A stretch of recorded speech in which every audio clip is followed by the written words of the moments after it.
My neighbor brought me a bouquet of daffodils. Ah, oh, how sweet. Hi everyone, welcome back. Today we're doing a baking video, which is gonna be so much fun. This recipe that I'm gonna do today is so easy and it's really fairly quick. Everything just goes into one bowl, so it is very, very beginner friendly, and it's also delicious, obviously. So I'm gonna be baking a pumpkin olive oil cake, and it has kind of like a mapley glaze on top, and it is so freaking good, I cannot even tell you. And it's pretty savory. It's not too sweet, which is really nice because sometimes desserts can be really, really sweet, which I know is like the purpose, but you know, sometimes they're sickly sweet. But this one is a really nice balance of kind of savory with a little bit of sweet. Currently the camera is next to my dining room doors and I have a big wind chime out on the back porch, so if you can hear the wind chime banging around, it is so windy today. It's kind of bonkers, so please ignore that if you hear it. Hopefully it adds a nice like ambiance to the background. Okay, so I have the oven preheated to 350 and I'm gonna prepare my pan. I'm just using this like loaf Pyrex dish. You can use a round pan. It says that you can use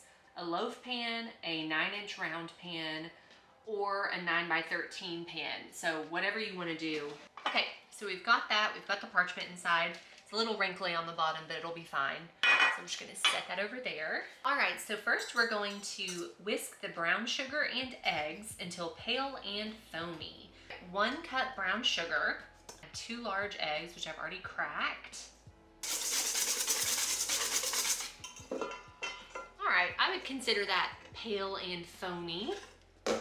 Why not? 1 cup or 230 grams of pumpkin puree. So personally, for items like this that are not really super liquidy, but also not really solid, I prefer to measure them by weight because I just find that easier. So I'm gonna use my scale to measure out 230 grams of this. There's our pumpkin. We're just gonna put that in. 1/2 cup olive oil, 1 teaspoon cinnamon, 1/2 teaspoon cardamom, 1/8 teaspoon allspice, a few grinds of black pepper. So I love pepper, so I have to really take it easy because I always go way too hard on the pepper. So I gotta chill out for the cake.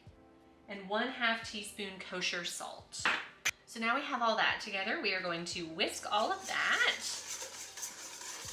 It's pretty liquidy at this point. Actually, funny enough, last time that I made this, I completely forgot the last steps of putting in the flour and the baking powder and stuff.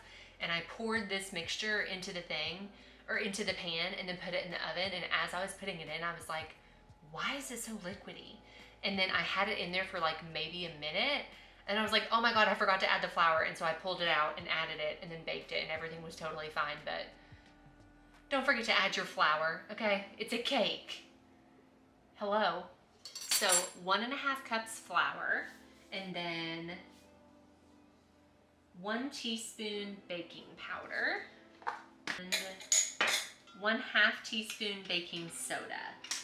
All right, now we whisk all that together and then it's good to go. I always like to take a flat spatula and go around the edge. That way you can make sure that you get anything that might just be kind of hanging out on the sides or the bottom.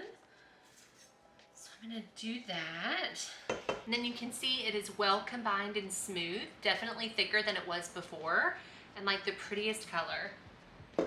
So now it says pour the batter into the prepared pan, tap the pan gently on the counter to release any air bubbles, and smooth the top with an offset spatula. And then you bake.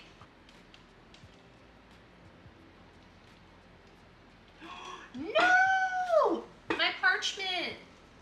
No! No! Oh no, I poured it all over my parchment. Shoot. We just have to work with it. Whatever, I'm doing the best I can. Baking and filming does not seem to work well for me. Because last time whenever I made the cinnamon bread, I feel like I had issues with that too, but that's okay. I'm sure it's gonna turn out fine. All right, so as per the instructions, we will give it a little tap, smooth it out on top, And we're just gonna hope for the best. So I did make a huge mess. You can see on the side.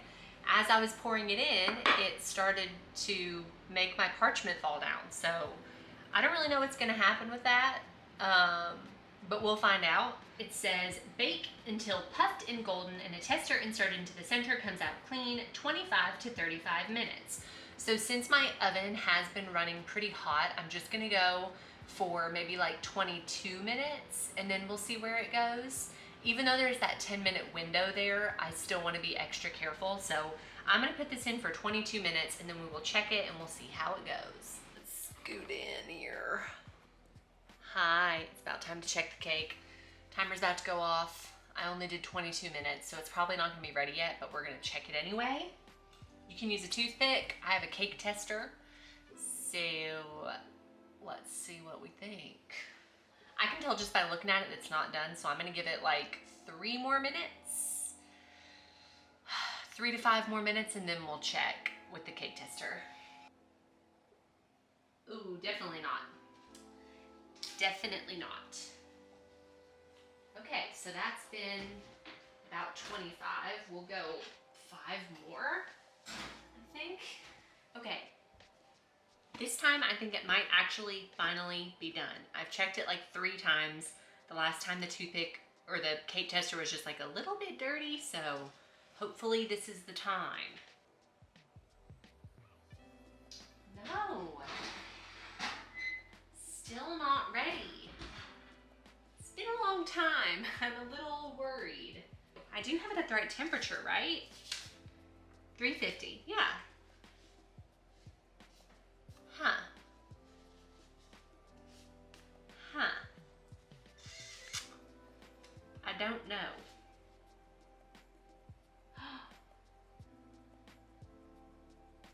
Wait.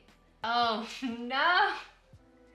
Y'all, I should not be baking on YouTube. It never works.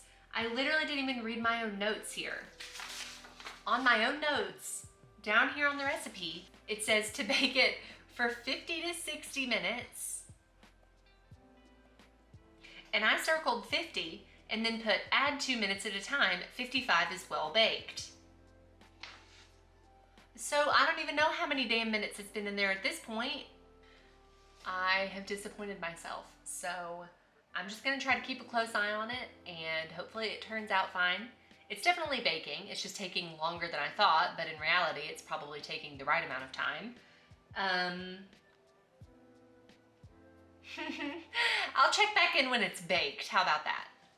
Oh my God, have I got news for you? It's baked.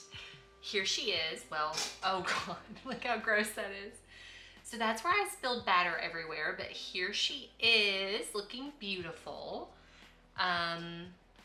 Yeah, I have no idea how long I baked that for. Honestly, touching the top, it does feel at this point like it might be a little overbaked, but that was fully my mistake. So, God. You know, it's funny because I talk a lot about being good at baking and then I mess it up. So, but that's a learning process, right? Learning process. You should read the recipe all the way through before you do your bake. Even if it's a recipe that you've done numerous times, just read it over, you know, just glance at it maybe. That might be a good idea. So anyway, we're gonna let it cool. I'll take it out, set it out, and then we'll do the glaze whenever it's fully cooled. And surely I won't mess the glaze up, right? Hi, it's icing time. Yes, I changed. Don't worry about it. So you're supposed to let this cool completely before you do the glaze, and mine is mostly cool. Not totally, but it's really not like that warm to the touch. And look, if I'm being honest, it's rainy and gloomy and I just want to sit down and play video games. All right, but I can't do that until I finish this. So we're gonna finish it. We're gonna make the glaze it, good to go. This is gonna take 1 cup of confectioner sugar, powdered sugar, whatever you wanna call it. I still cannot believe that I didn't even read the directions earlier and I was baking it for like half the time that it needed to be baked. And I was like, I don't know, it's still kind of wet inside. Y'all, read your recipe, please, I'm begging. We're gonna do 2 tablespoons of olive oil. and then also 2 tablespoons of maple syrup. It's really, the maple, I can't get it open. Oh my gosh, I cannot get this open. Oh, I got it. We're gonna add a pinch of kosher salt. And then this is not in the recipe, but I like to add just a little bit of vanilla into the glaze because I don't know, I just feel like every glaze should be a little bit vanilla-y, so I don't even measure it. I honestly just put a tiny little splash in. The last thing that you'll notice is in the recipe is water for the glaze, and it says 1 to 2 tablespoons. I recommend starting with just 1 tablespoon and then adding drops from there, because if you do too much water, the glaze is really, really liquidy, which is fine, but I feel like this cake is better with a thicker glaze. So I would start with just 1 tablespoon and then add a teeny little bit at a time as you whisk if you feel like you need more. All right, let's glaze it. 420, glaze it.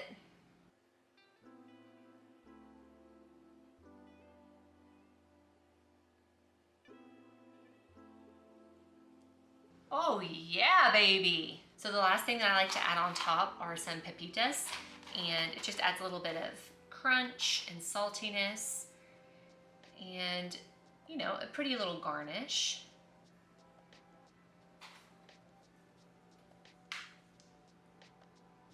All right, let's get some glamour shots.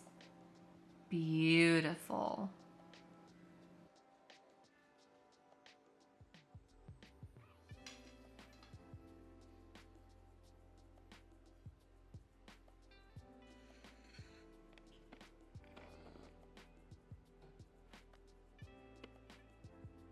Oh yeah.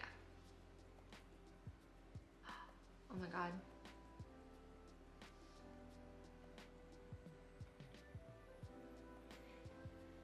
Mm-hmm. Delicious. I bet once I get more to the center of the cake rather than being on the edge, I have a lot of edge right here and the outer layer was just a little bit overbaked, but it's okay. It's not gonna keep me from eating it. It's still really good. Okay, y'all, well, thanks for hanging out with me. This has been really fun. I absolutely love this cake. I highly recommend it. If you make it, please let me know. I would love to know what y'all think. It's very quick and easy. Anybody can do it. Just pay close attention to the recipe would be my #1 tip, obviously. But yeah, let me know if y'all enjoyed this video and we can do more baking videos in the future, and hopefully I won't mess things up every single time, but you know, we'll just have to see. Thanks for watching. Hope y'all had fun, and I'll see you next time. Bye.